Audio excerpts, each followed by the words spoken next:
Welcome to Outdoor x4 Magazine's audio edition of Issue 49. For those unfamiliar with Outdoor x4, the magazine began its journey as a fully independent, vehicle-based adventure and outdoors lifestyle publication in 2013. Since that time, Outdoor x4 has been the catalyst for expanding the reach of overland and vehicle-based adventure travel into the outdoors market, with a focus not only in the mode of travel, whether a 4x4, motorcycle, bicycle, or by foot, but also in the adventures themselves and the people who live them. In this issue, you'll hear a sampling of stories from Outdoor x4's print edition, with this issue focusing on international destinations and adventure. There are also a variety of additional stories in this issue you can read by picking up a copy anywhere books are sold, or by subscribing and receiving a copy as part of your subscription order by visiting www.OutdoorX4.com. We hope you enjoyed this issue of Outdoor x4 Magazine.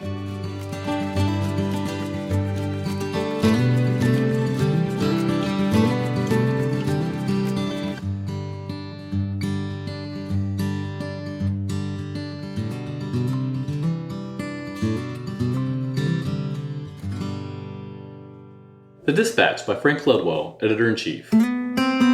Going back to our first issue, international travel has been a subject we've highlighted on multiple occasions.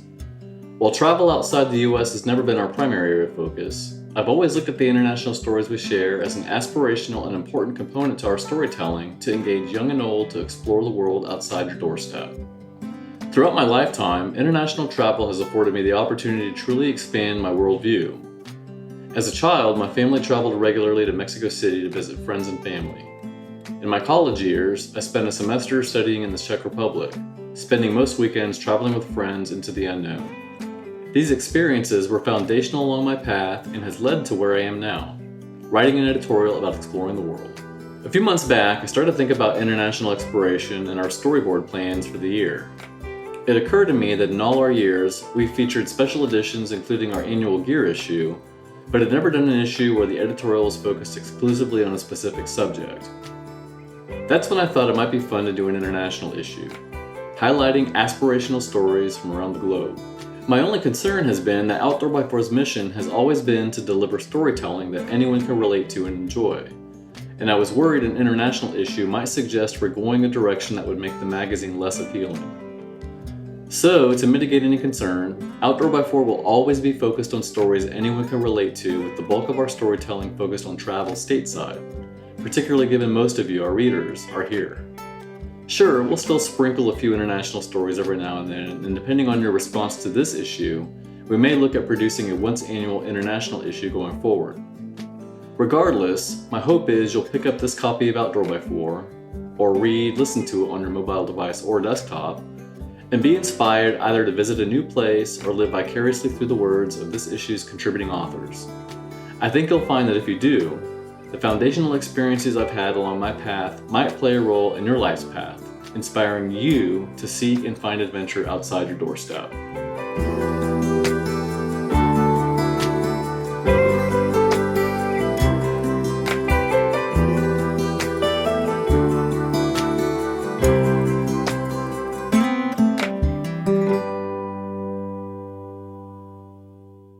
Are you looking for the perfect fitting, fully customizable pop-up truck camper for your next adventure? Then look no further than the selection from 4 Wheel Campers. From classic slide-in, bed top, and flatbed configuration designs, 4 Wheel Campers has the setup you need. With extensive available custom options and precision built in Woodland, California, 4 Wheel Campers has been providing quality equipment for the outdoor community since 1972. For more information on the pop-up camper you've been looking for, then pop on over to 4wheelcampers.com. That's F-O-U-R, wheelcampers.com. To the Bottom of the Top of the World, A Journey to Everest Base Camp by Craig Becker. While climbing the last few steps into Everest Base Camp, it can be difficult to catch your breath, and not just because you are approaching 17,600 feet in altitude.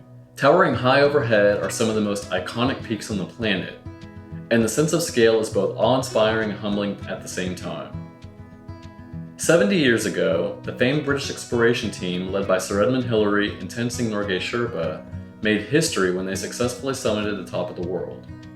Their feat brought about instant fame and became legend within the mountaineering community, and would lead to opening up the Everest region for expanded exploration and eventual commercialization of the world's highest peak. Making the trek to base camp on Nepal's south side of the mountain, there are two base camps, one in Nepal and one on the north side of Everest in China, has been a staple on the wish list of adventure travelers, backpackers, and Everest junkies for years. For most, it is as close as they'll ever come to standing on the summit, and yet they feel compelled to go there and gaze upon the mountain, a sight that certainly does not disappoint. Nothing about the base camp trek is easy, including just getting to Nepal. My journey required more than 30 hours of travel just to reach Kathmandu, the capital of the country and gateway to the Himalaya. When you do arrive, you're greeted with a hot, dusty, chaotic, and noisy city that will have you bordering on the edge of sensory overload. Fortunately, my stay in Kathmandu was brief, as the next morning I was on a flight to Lukla, the starting point for all treks in the Khumbu Valley. Access to Lukla is gained via the Tensing Hillary Airport, named after the first two men to summit Everest. The airport is infamous, as its only runway actually runs up the side of a mountain. This helps incoming planes to stop in a much shorter distance, though the approach can be a bit unnerving to watch, especially if you happen to be on one of those incoming planes. Once you're on the ground in Lukla, the journey to Everest Base Camp officially begins. Your first day on the trail is a rather short one and gives little indication of the challenges that await you down the road. However, the second day delivers a healthy dose of reality, as it is one of the longest and most physically challenging days of the entire trek. You'll gain nearly a half mile in vertical elevation, which culminates with your arrival in Namche Bazaar, the main trading center in the Khumbu. Built on the side of a mountain, Namche Bazaar is one of the more popular and well-known stops along the trek. The narrow cobblestone streets are lined with tea houses and gear shops that sell all manner of equipment. If you've forgotten something important for your journey, Namche is likely to be your last chance to add it to your pack. Once you're finished shopping, you'll find a number of bake shops, internet cafes, and pubs to help you relax and pass the time. The village is generally used as an acclimatization point as well, with most groups taking a rest day to get used to the altitude. After departing Namche, you'll get your first real glimpse of Everest and her sister, Lhotse, peeking out from behind distant clouds. The sight of both mountains is awe-inspiring, even from a distance, and the view serves a great reminder of why you've come to Nepal. But it is the 22,349-foot Amadablam that commands center stage for much of the trek, and with its unique, highly distinctive profile, it is easy to see why it is considered one of the most beautiful mountains in the world. Over the course of the next few days, the trail winds its way through a number of villages, which continue to diminish in size as the trek goes higher. These villages have names like Tengboshe, Dingboshe, and Lobushe, and they are home to friendly and hardy mountain people of Nepal. You'll pass by Buddhist temples, through rhododendron forests, and around monuments to fallen climbers, while those omnipresent snow-capped peaks continually provide the most stunning views found anywhere on the planet. The path gets increasingly dustier as you move to higher altitudes, and when combined with the dry, thin air, the dust tends to bring on a nasty ailment that is commonly known as the Khumbu cough. Few who visit the region seem to be able to escape this hacking cough, which manifests itself deep in your chest and seems to come on at the worst times. For many travelers, it is the longest lasting souvenir from Nepal, staying with them long after they've returned home. The last stop before base camp is a ramshackle collection of buildings known as Gorak Shep. From here, you would think it would be an easy stroll up to BC. However, it is still a few hours and 600 vertical feet further up the valley. Adding to the challenge is the trail itself, which becomes quite rocky, making the final push to your final destination a gut-wrenching and exhausting one. Once the end of the trek is in sight and you can see the tent city that is base camp from a long way down the trail, you'll be pushed by a renewed inspiration to finish the trek and reach the foot of the mountain you came so far to see. The official altitude of Everest Base Camp is 17,590 feet. It's marked by a large sign, fastened to a boulder and surrounded by multicolored prayer flags which flap wildly in the wind. I arrived with both a sense of exhilaration and relief, as the trek had been a challenging one, though the rewards more than made up for it. Once I arrived, I sat on a large boulder, sipping from my water bottle while eating an energy bar, and I couldn't help but feel a wave of satisfaction. The scenery was spectacular, and I had made it to one of the true classic adventure destinations. A smile spread across my face thinking of the wonder of it all. And that's when it hits you. The scale of the place is simply enormous. You're at 17,000 feet, well above any point in the continental United States, and yet the surrounding peaks still loom another 10,000 plus feet over your head. It has a way of making you feel very, very small. Shortly after that realization, another one sets in. For the trekkers, base camp is our destination. From there, we'll go back down to thicker air, comfortable beds, and good meals. But for the climbers who have come to Everest to stand on the top of the world, this is just the beginning. They'll spend weeks acclimatizing and preparing to go up the mountain. It is a subtle reminder of just what it takes to scale the tallest mountain on the planet. That realization makes you respect the climbers and the accomplishments of their predecessors, most notably Sir Edmund Hillary and Tenzing Norgay Sherpa, whose will to succeed at the impossible has driven the hopes and dreams for all. And with that, I turned back down the Khumbu, humbled yet happy that I had come to that place which rests at the bottom of the top of the world.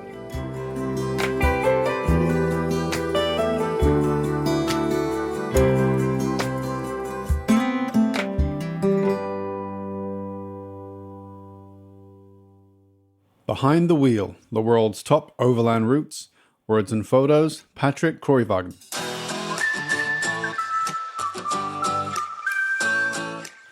You know the feeling, you spent a few days away exploring the wilderness and now wanderlust has set in. Perhaps it's time for a sabbatical or a long leave, or if you are feeling really brave, then why not pack in the job, sell the house, take the kids out of school and hit the world's overland trails for several months or even years. But where to go? When you speak to people who overland for a living, people such as Kingsley Holgate, Ron Moon, Graham Bell, or Andrew St. Pierre White, their faces light up when their talk turns to their personal bucket list of overland trails or routes. We're not sure what those guys would suggest, but here's our list of epic overland trails.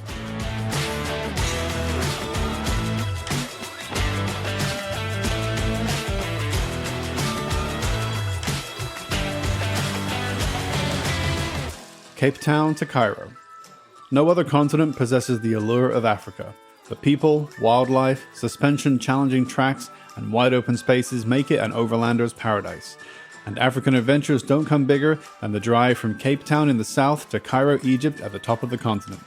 The easiest route takes you through Tanzania, Kenya, Ethiopia, and Sudan, while more adventurous souls prefer the route along the west coast of Africa. Before undertaking an epic journey like this, here are a few important things to consider. Simpson Desert, Australia. The Simpson Desert is big, 55,000 square miles big. It's also the largest parallel dune desert in the world. To cross its 1,136 dunes takes a minimum of 4 days, so a well-prepared 4x4 is essential, and take ample water supplies because help can take days to reach you should you have a problem. Spend a night or two at the Dalhousie Hot Springs before starting the crossing and try the tasty camel pies at the Burrisville Bakery. A highlight of your Simpson journey is reaching the summit of the Big Red Dune at the end of the trail. Don't get caught without water in the desert. Frontrunner's 20 or 42-liter Pro water tank will help you do just that. Pan American Highway. The Pan American Highway is considered by many to be the ultimate road trip. Stretching 17,000 miles, this makes it the world's longest motorable road, according to the Guinness Book of World Records. If you drive 350 miles a day, it will take you 50 days to complete. We recommend taking a minimum of 6 months to do it. The official route includes Mexico, Guatemala, Honduras, Nicaragua, Costa Rica, Panama, Colombia, Ecuador, Peru, and Chile. Lots of folks start their trips in Alaska, thereby adding the United States and Canada to that official list. Some people also like to include Argentina at the end. There is a short, infamous section between Colombia and Panama known as the Darien Gap. You'll need to ship your vehicle across unless you have a large, highly skilled support team and heaps of spare parts. London to Singapore. In 1955, several Oxford and Cambridge University students set off from London in 2 Land Rovers. 7 months, 12,000 miles, and many adventures later, they arrived in Singapore. Expedition member Tim Slessor wrote a book about it called The First Overland, which has since become the inspiration for many an overlanding adventure. In 2019, one of the original Land Rovers from that trek left Singapore to drive back to London. Fittingly, this expedition was called The Last Overland, and Alex Bescaby's book of the same name is worth a read. As you can imagine, the expeditions used different routes due to the ever-changing political landscapes. Both were able to visit Singapore, Malaysia, Thailand, and Myanmar, but the rest took different routes. The first overland used the more southern route, taking in places like India, Pakistan, Iran, Iraq, and Syria, while the last overland used the more northerly route and instead went through Nepal, China, and some of the stands. Nordkap. People love using geographical points as an excuse for an overland adventure, and Nordkap, the most northern point in mainland Europe, is one such place. It lies at the northernmost tip of mainland Norway, and to reach it you will enter the Arctic Circle, another geographical notch on your travel post. How do you get there? Simple.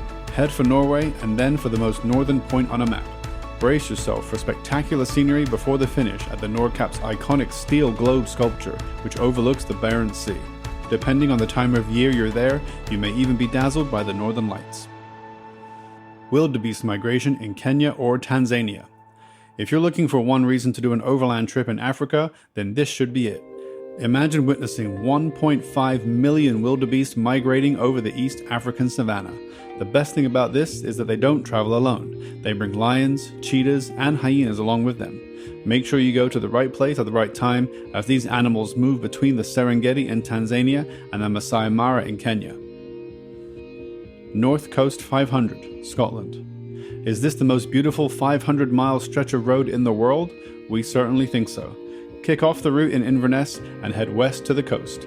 But first you'll have to make your way up the steep and winding single-track pass of the Cattle, the steepest in all of Scotland. Stop at the Applecross Inn for some fresh seafood before taking in the west coast, where you'll discover a postcard-worthy view around every corner. White beaches, salmon smokehouses, single malt distilleries, and rugged mountains. This route has it all. Iceland and the Northern Lights. Every year, the number of tourists who visit this incredible country increases dramatically. Most of them do the 130-mile Golden Circle, taking in incredible attractions such as the Great Geyser and the Gullfoss waterfall. Research how best to kit out your 4x4 for Iceland's unique environment and go where mainstream tourists can't. The uninhabited Icelandic highlands are a good starting point. The volcanic deserts you'll find are a great place from which to enjoy the Northern Lights in relative peace. Nothing beats lying awake in your front-runner roof tent while watching the Northern Lights dance away in the night sky. The Canning Stock Route, Australia. They call this the toughest four-wheel drive track in the world, and rightfully so. Everything seems bigger and more dangerous down under.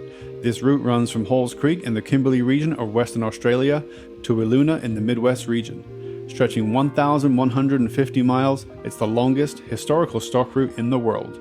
It was created in 1910 to connect a series of wells that stockmen used to get their cattle south to the market. The remote nature of the trail and the fact you must cross dunes means it's not for the faint-hearted or inexperienced.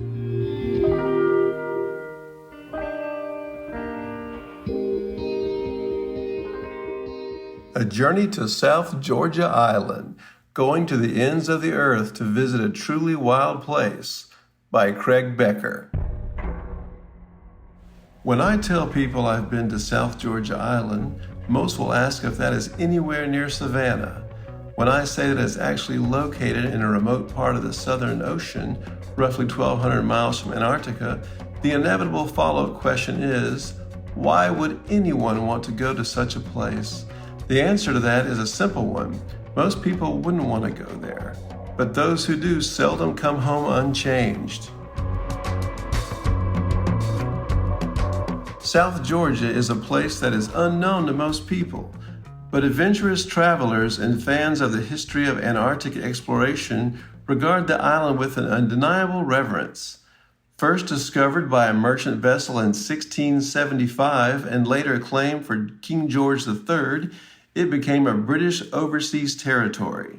The island remained mostly unexplored and uninhabited until the 19th century, when it became an important base of operations for whalers. But the island is probably best known for its role in the story of Ernest Shackleton, a prominent figure during the golden age of Antarctic exploration. In 1914, the Irish explorer set out to become the first person to cross the frozen continent, stopping at South Georgia for supplies before embarking on his ambitious expedition. But Shackleton and his crew aboard the ship Endurance never made it to Antarctica. Instead, they spent 10 months trapped in the frozen Weddell Sea before their vessel was crushed and sent to the bottom of the sea. Before that happened, Shackleton and his men abandoned the ship and set up camp on a large ice floe. They stayed there for another 5 months before using lifeboats to reach a desolate place called Elephant Island, where they survived by eating seal meat. Realizing that a rescue was unlikely, the Irish explorer and a hand-picked team made a daring open ocean crossing, spending 16 days at sea to return to South Georgia Island in search of help. Miraculously, Shackleton and his men reached their destination, but found themselves stranded on the wrong side of the island. He and 2 other crew members then set out to traverse the rugged and barren landscape, eventually reaching a whaling station and the assistance they were seeking. That last desperate trek has become the stuff of legend and remains incredibly difficult today, even when using modern gear. It took a few more months for Shackleton to return to Elephant Island to rescue the remaining crew of the Endurance. All told, the ordeal lasted 20 months, but remarkably not a single man died, making this one of the greatest survival stories in history. Sadly, Shackleton suffered a heart attack on a subsequent expedition to the Antarctic a few years later, dying en route. He was then buried on South Georgia, where his grave remains to this day.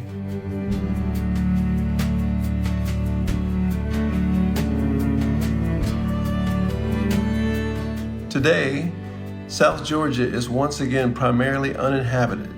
The British maintain a small research station and naval base there, with about 20 people on duty at any given time.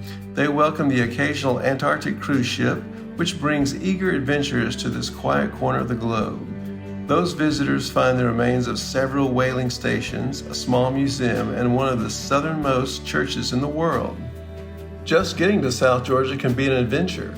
Most ships visiting the island depart from the city of Ushuaia in Argentina's Patagonia region. That means crossing the Drake Passage, one of the most treacherous and turbulent stretches of ocean on the planet.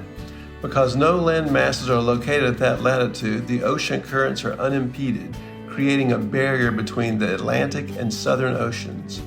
For centuries, sailors have avoided those waters whenever possible, as the rough seas are challenging for ships and passengers alike. My journey to South Georgia began by catching a ship out of Ushuaia, bound for the Falkland Islands. From there, we turned south to start our crossing of the Drake Shake, entering the Southern Ocean after 2 wild days at sea that kept many passengers confined to their cabins. But on the other side, we were met with relatively calm waters punctuated with cold southerly breezes. The Southern Ocean also greeted us with another welcome sight, whales. Once hunted to near extinction for the oil contained in their blubber, these great sea mammals are now making a comeback in the waters off of the coast of Antarctica. During the 5-day journey to South Georgia, it was not uncommon to catch a glimpse of these massive creatures breaking the surface alongside the ship. Throughout the voyage, we spotted humpbacks, southern right whales, sperm whales, and even a few blue whales, the largest creatures ever to inhabit our planet. Things only got more wondrous upon arrival at South Georgia. The island's snow-capped peaks appeared on the horizon, a series of jagged 8,000-foot mountains stretching skyward like daggers from the sea. Even from a distance, the shoreline seemed dramatic and foreboding, with low-hanging clouds casting a shroud of mystery across the landscape. A century after Shackleton's final voyage to South Georgia, his shadow still looms large over the island. Most visitors know his story well and make the pilgrimage hoping to follow in the Irish explorer's illustrious footsteps. Many begin their visit at the former whaling station of Grytviken, which sits not far from the British outpost.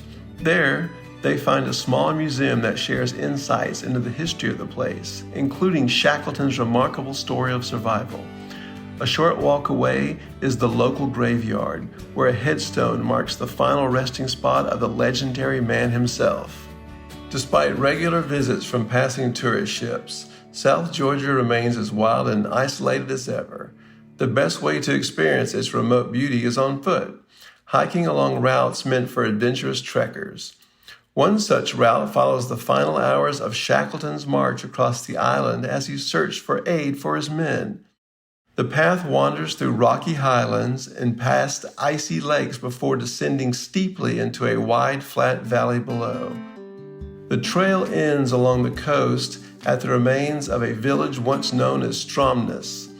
It was there that Shackleton and his companions wandered into camp, completely unrecognizable after spending nearly 20 months missing in the Antarctic.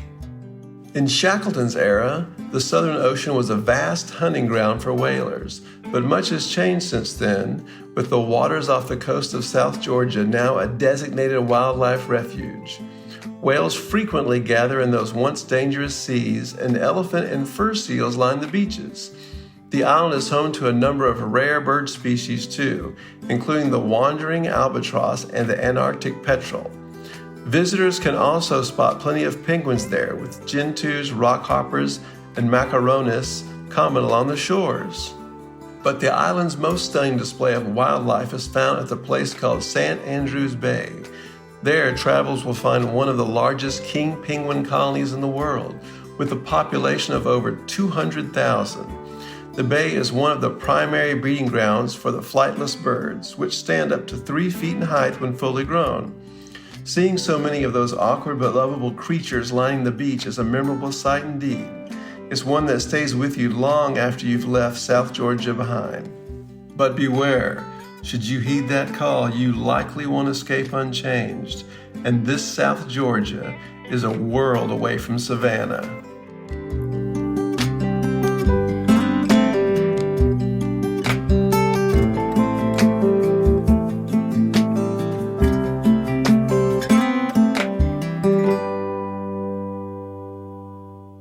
Here at Roller Cam, we didn't invent the cam strap, we just perfected it.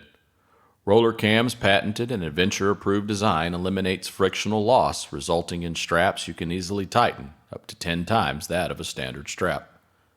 Roller Cam is made from only the highest grade materials: stainless steel shafts, marine-grade brass rollers, hydrophobic polypropylene webbing, triple bar tack stitching. This is your sign to ditch your ratchet straps. Throw out your junk straps and replace them all with the best in class for outdoor adventure. The only thing you'll worry about is how many can fit in your gear bag. Shop Expedition and Classic, only at rollercam.com. Osa Wild, a journey into the heart of Costa Rica. Words and photos by Michael Rudd.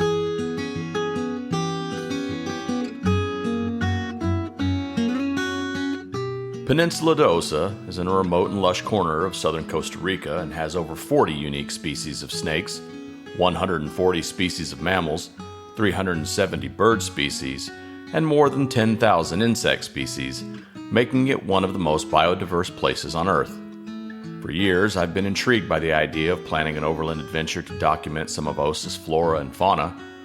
Recently, my wife Breck and I outfitted our 2005 Toyota 4Runner at our winter home in Playas del Coco and headed south on the Pan American Highway.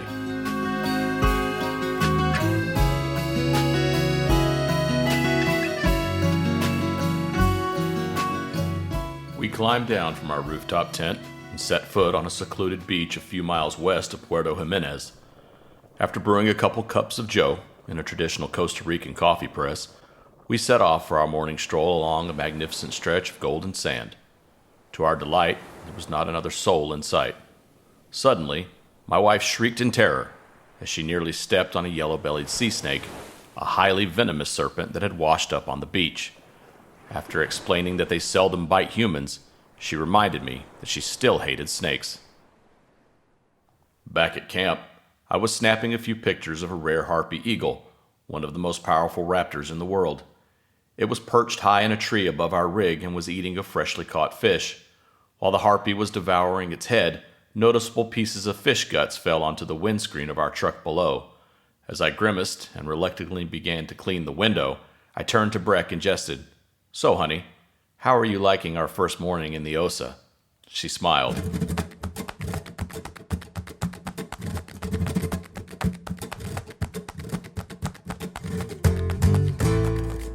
We studied the map and planned our route to the eastern entrance to Parque de Corcovado. As we enjoyed fresh mahi tacos, the fish were caught in Coco a couple of days earlier. Afterwards, we broke camp and traveled on a route known by the locals as Grass Road Beach, and headed south on Road 245 towards Cabo Matapalo. Matapalo, at the tip of the peninsula, is popular among experienced surfers and features a rugged coastline flanked by a towering rainforest teeming with wildlife. Brightly colored pairs of scarlet macaws screeched overhead as howler monkeys loudly defined their territory while we traversed the rough and rutted track to the beach in our Forerunner. When we reached the end, we were rewarded with one of the most spectacular seascapes we'd ever seen. We embraced the peaceful remoteness of the Cape and broke the heat with an ice-cold Imperial Cerveza.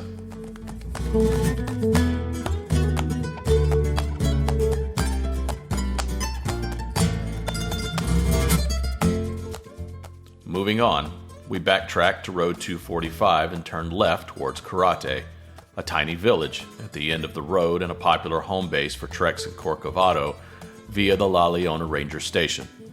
There isn't much development here, except for a few remote eco-lodges, a closed pulperia, and a small airstrip next to the beach. We were careful to top off our fuel and stock our supplies in Jimenez, as there are no services along the 40-kilometer route. Upon arriving at Karate, we carefully drove our rig onto the sand and parked next to a picnic table under an incredible stand of coconut palms. This beach is an important nesting ground for olive ridley, leatherback, green, and hawksbill sea turtles, which come ashore at night to lay their eggs. We stood in awe of the beach's isolation, while dozens of colorful scarlet macaws and capuchin monkeys in the surrounding almond trees curiously watched our every move. The area is protected and studied by the Sea Turtle Conservation Program, which also offers a sea turtle volunteer program. After lunch, we strolled down the long and secluded beach and saw evidence of some of the estimated 3,000 yearly nests. We were careful not to disturb them as we made our way to the sea to cool off from the heat and humidity.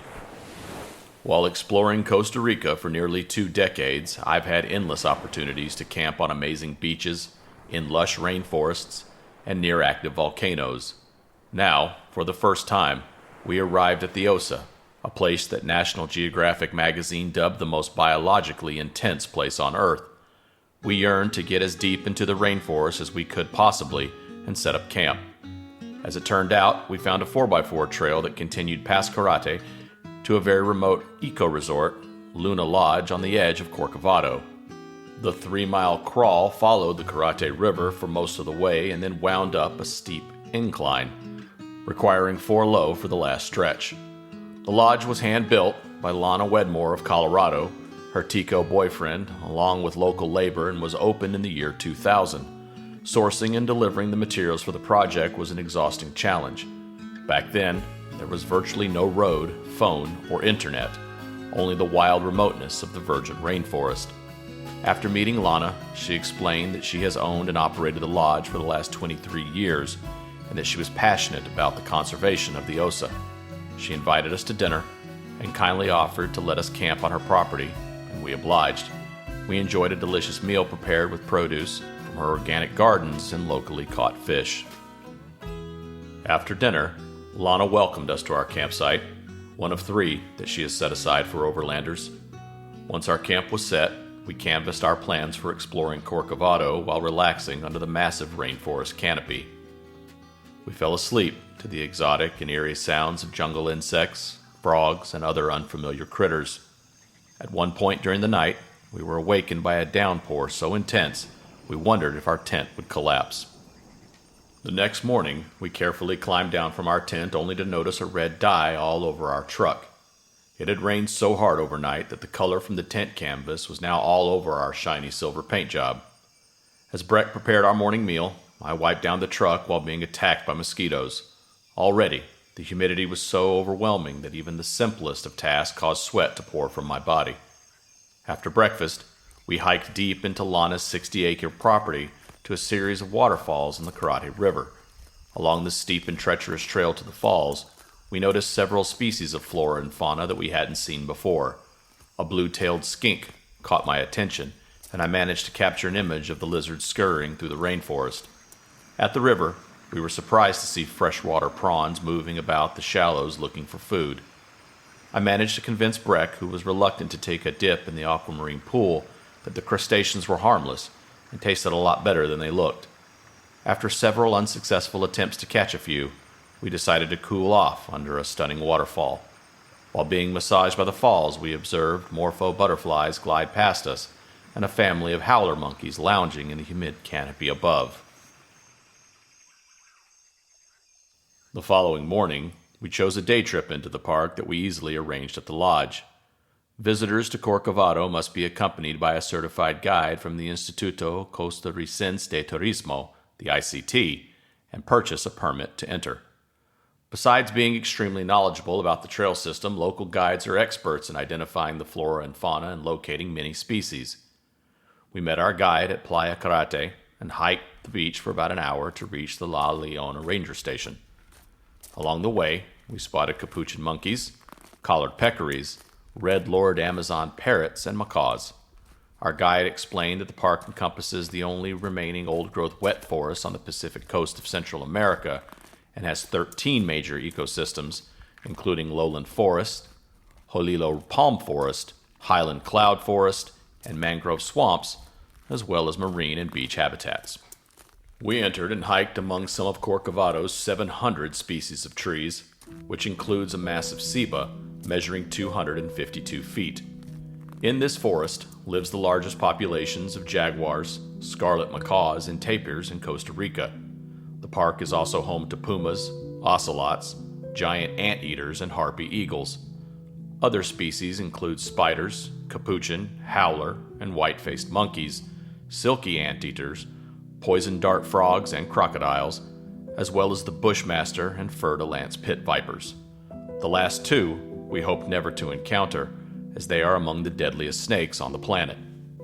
While exploring the dense rainforest, we saw a blue-crowned motmot, black-mandibled toucan, a sloth, and a pair of Pacific screech owls. We admitted that we needed much more time here, as the wildlife is not as easy to spot in the dense forest as it is on the coast. Nevertheless, our short time in Corcovado was a rewarding experience during which we discovered its immense beauty and biodiversity. As we hiked the long and desolate stretch of beach back to the truck, we were already discussing our plans to return.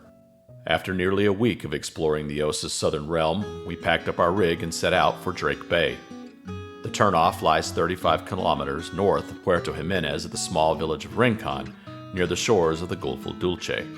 Drake, one of Costa Rica's most isolated destinations, is like a lost world lying between Corcovado and Humedal National Terra Sirpe, the country's largest mangrove swamp. We couldn't wait to get there to check it out. Our forerunner handled the rough roads towards Bahia Drake with ease as we navigated steep switchbacks over the mountainous terrain. Along the 27-kilometer route towards the coast, we crossed a couple of rivers and passed through Rancho Quemado, a quaint hamlet founded by gold miners in the 1940s. Nowadays, locals regularly welcome travelers who come here to learn about gold panning and sustainable farming, or to enjoy rural Tico hospitality, en route to or from the bay.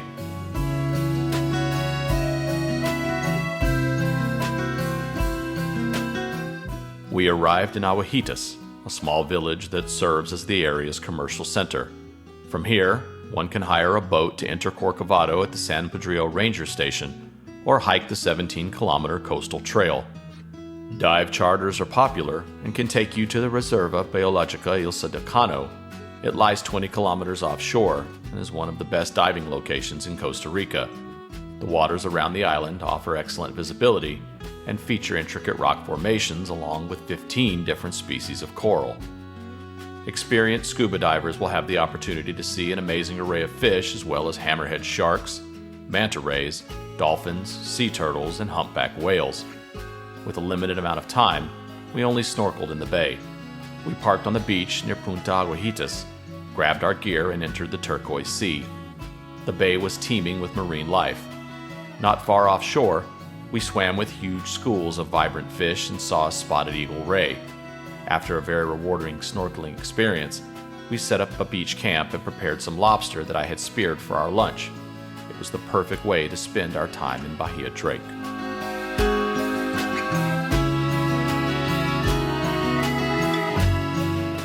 Our journey to the Osa was a bucket list experience that quenched our thirst for adventure. With its vast tracts of untouched wilderness, indigenous peoples, and unparalleled biodiversity, the Peninsula de Osa is most certainly the jewel of Costa Rica.